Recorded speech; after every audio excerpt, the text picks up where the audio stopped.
begin. This is what we know.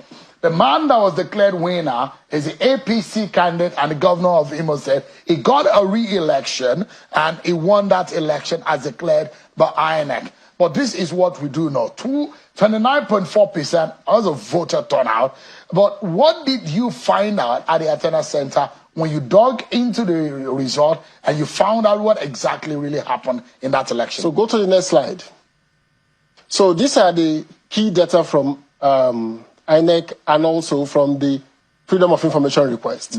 So against the 771,000 voters that was made to call the result, the Beavers only accredited 541,000 voters. Officially. On the day of election? On the day of election. 541,000. That's was what accredited by the Beavers. And on the EC8A, the electoral officers recorded a total of 728,887 votes. On the EC8B, some were cancelled. There was vote inflation. We went to 729,000. But along the line, certain cancellations, we come to 717 at the EC8D, the final votes that was used in calling the result. So this is 541, hold that number, and this is 717,000. So you can see the massive difference. So a lot of almost people, 200,000. Yeah, let's break it down. This is on the election day. Yes. What the Beavers officially, the instrument for accreditation. Accreditation. Fantastic. Yes. And the Beavers emerged from INEC wanting to say accreditation and voting is going to commence almost at the same time. Simultaneously. So you accredit, you vote. So there is no way you could have accredited 541 and 717 will vote. And because usually, no accreditation, no voting. That's usually, the Beavers has a memory. Yes. It captures in its memory. Yes, it's stored it. What is being accredited on the day of election. 541,000. But now there are discrepancies in these figures. Now, correct. Downloaded from INEC Viewing Portal, which are the result has been scanned by the officials of INEC onto the INEC onto the IREF. So if you go to the next slide, you will see what we saw on the IREF.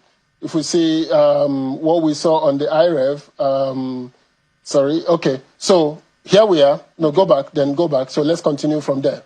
So there was significant non-compliance with INEC electoral guidelines in 1,101 polling units, where the results, the total votes cast, did not match with the Beavers accreditation. So that is to say, Beavers accredits A number and they recorded B numbers. So the number of voters were more than what the Beavers accredited. This only happened in 23% of the polling units. Now, hold that.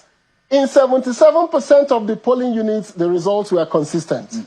The total votes and the Beavers matched. So there was very high compliance. Technology has helped us in Nigeria to say that our votes do really count. Our 73% was compliant. 23.1%, now this is the problem. They altered the election results. If you look at this, these are the local governments and these are the non-compliance issues.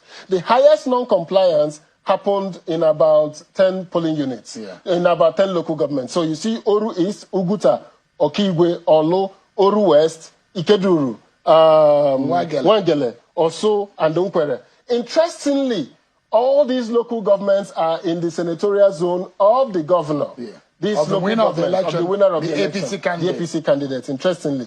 But the highest was in Oru East, the local government of the governor. That's where we saw the highest non-compliance. So what happened was that whatever we saw as the official result, either the one uploaded on the Beavers, the one uploaded on the IREF, and the one INEC had eventually as given to you by INEC, there were discrepancies to the original result has been announced. So let's go forward.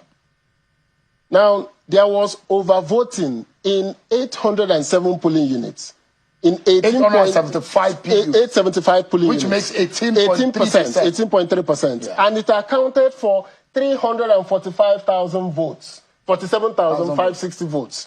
So these votes substantially impacted the final results. Now, again, where did these votes come from? It came from Oru, Oguta, Okigwe, Oso, and all the Wangele. So this is where these votes came from, where 54% of these polling units with overvoting are in 5 local government areas. 4 of those are in the senatorial district of Olo. So we saw a situation where the total vote cast were higher than the votes accredited. All right. If you look at it from the diagram on the screen, so in blue you will see the Beavers accredited voters. This on the day of election, the blue. Yes. So, and you will see as against the EC8A vote cast, which is supposed to be the vote. It's supposed to tally. It's supposed to tally. But unfortunately, yes, they are not. So you will see the increase, which gives you the 347,000. I mean, the 18.3% unaccounted for, which we could not validate. We could not validate. Officially. So what that means is that by the INEC rules, once the votes are more than the Beavers accreditation, you cancel that polling unit. Now, in the polling unit where there was this distribution of overvoting, APC got 293,000 of those votes, PDP got 16,000, and Labour got 15,798. So you could see that APC was the major beneficiary of the polling unit where the total votes and the BVAT do not tally. So that's a significant outcome. Outcome of that. Yes. So let's go to now.